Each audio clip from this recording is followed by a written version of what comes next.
Humans by nature are beings of both creation and destruction. No matter how tall we build our towers or how strong we build our walls, we will always find a way to tear them back down again, especially if those who built them came uninvited.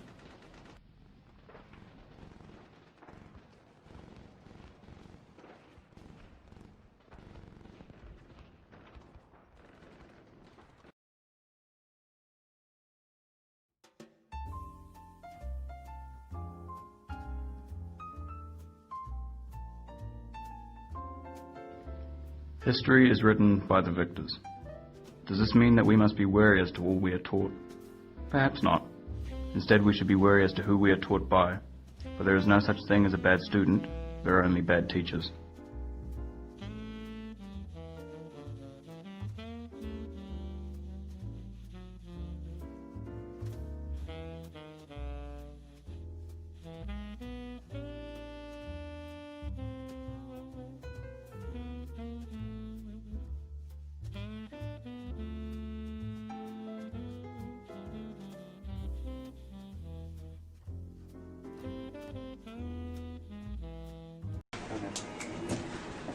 Do you think America actually had the right to colonize Hawaii? I mean, obviously. Why wouldn't we? And why is that? Because we're American. We literally own everything. What do you think of the Hawaiian Sovereignty Union? The hell is that? That's some CNN crap. I don't want none of that shit. The Hawaiian Sovereignty Union?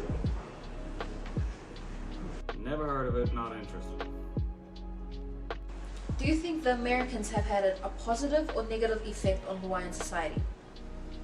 Positive, obviously.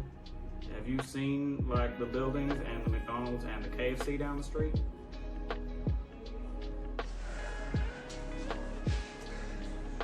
Do you believe that the ignorance of your ancestors led to the racism in Hawaii? Yes, your ancestors. Who the fuck are you calling ignorant? It is my God-given right as an American not to have to deal with this shit. Fuck this, I'm out. Do you think America actually has the right to colonize Hawaii? Personally, I think not. They came here with Marines, with guns, with weapons, and they overthrew a government that we had in place to put in their own. We have a violence against Hawaiians, Filipinos, Japanese. All right. Why is their speech responsible and my speech is not? Responsible speech, in other words, as it is defined by white men, creates the parameters of academic freedom.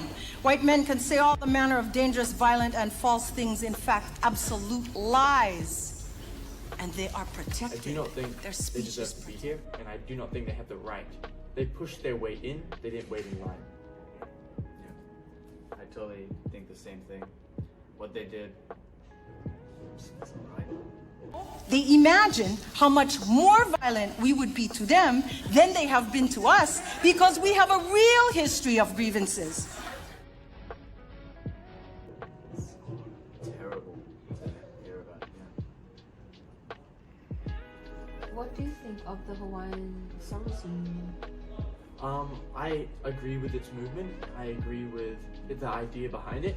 And I do agree with the methods they're choosing because they're taking and trying to use legal methods to attain their goal. And fear people of color have of white people is born of experience, the experience of white violence. All right to have their land back, but as you know, they're not really getting it back. So having this sovereignty movement is probably the best thing. Yeah, fully support it. Do you think the Americans have had a positive or negative effect on Hawaiian society? Honestly, I think that's a debatable idea.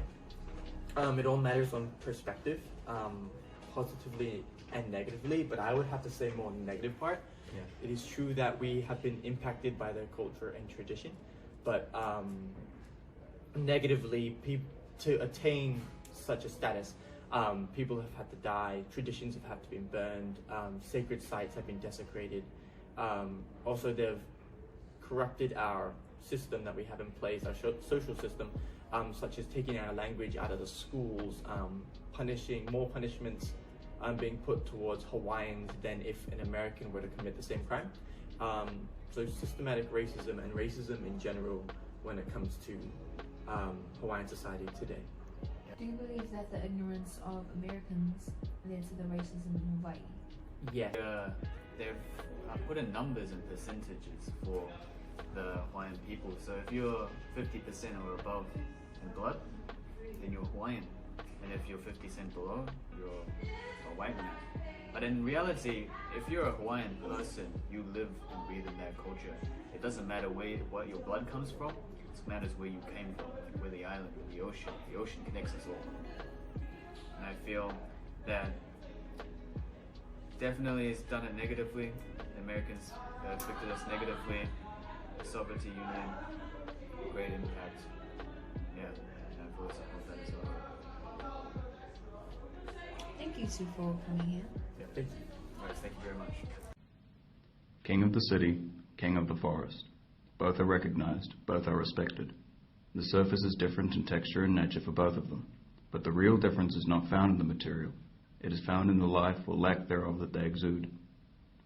While much can be seen from the white man's tower, it does not compare to what the tree itself has seen.